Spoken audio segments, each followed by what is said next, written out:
निलंगा तालुक्यातील निटूर येथील महाराष्ट्र विद्यालयाच्या स्थापनेपासूनच्या पहिल्या 2003-4 या 10वी वर्गाच्या विद्यार्थ्यांचा स्नेह मेळावा दिनांक 7 मे 2025 रोजी जुन्या आठवणींना उजाळा देत संपन्न झाला।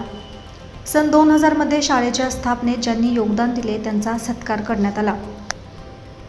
कैलासवासी डॉक्टर शिवाजीराव पाटील निलंगेकर यांनी निटूर येथे जून 2000 ला महाराष्ट्र विद्यालयाची स्थापना केली आणि महाराष्ट्र राज्याचे महसूल मंत्री असताना शाळेला भेट दिली। आज या शिक्षणरूपी रोपट्याचे वटवृक्षात रूपांतर झालं आहे। निटूर येथील महाराष्ट्र विद्यालयाच्या स्थापनेला 25 वर्षे पूर्ण झाली आहेत। म्हणून 2003-2004 च्या प्रथम 10वी बॅचच्या माजी विद्यार्थी आणि विद्यार्थिनी यांनी महाराष्ट्र विद्यालय निटूर येथे माजी विद्यार्थ्यांच्या स्नेह मेळाव्याचे आयोजन करण्यात आले होते।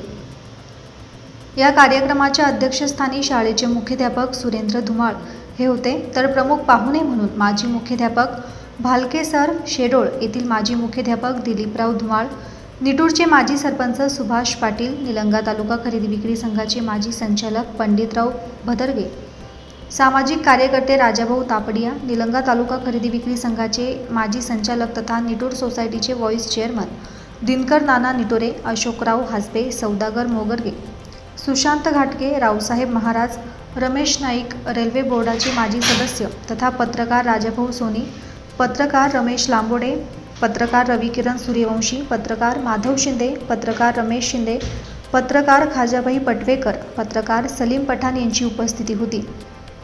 तसेच शाळेतील Naikwade sir, Suryavanshi sir, Bhoibar sir, Patil sir, More sir, Anil Deshmukh, Rajendra Nitore आदी उपस्थित होते।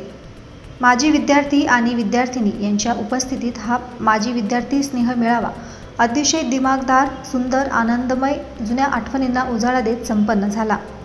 यावेळी माजी विद्यार्थ्यांनी 7 CCTV कॅमेरा संच शाळेला भेट म्हणून दिले। या शाळेचे अध्यक्ष माननीय विजय शिवाजीराव पाटील निलंगेकर अंकल यांच्या मार्गदर्शनाखाली शाळेची दिमागदार आणि गुणवत्तापूर्वक वाटचाल चालू आहे। याबद्दल शाळेचे मुख्याध्यापक सुरेंद्र धुमाळ यांनी माजी मुख्यमंत्री कैलासवासी डॉक्टर शिवाजीराव पाटील निलंगेकर दादासाहेबांचे ऋण व्यक्त करत अंकल यांचे आभार मानले।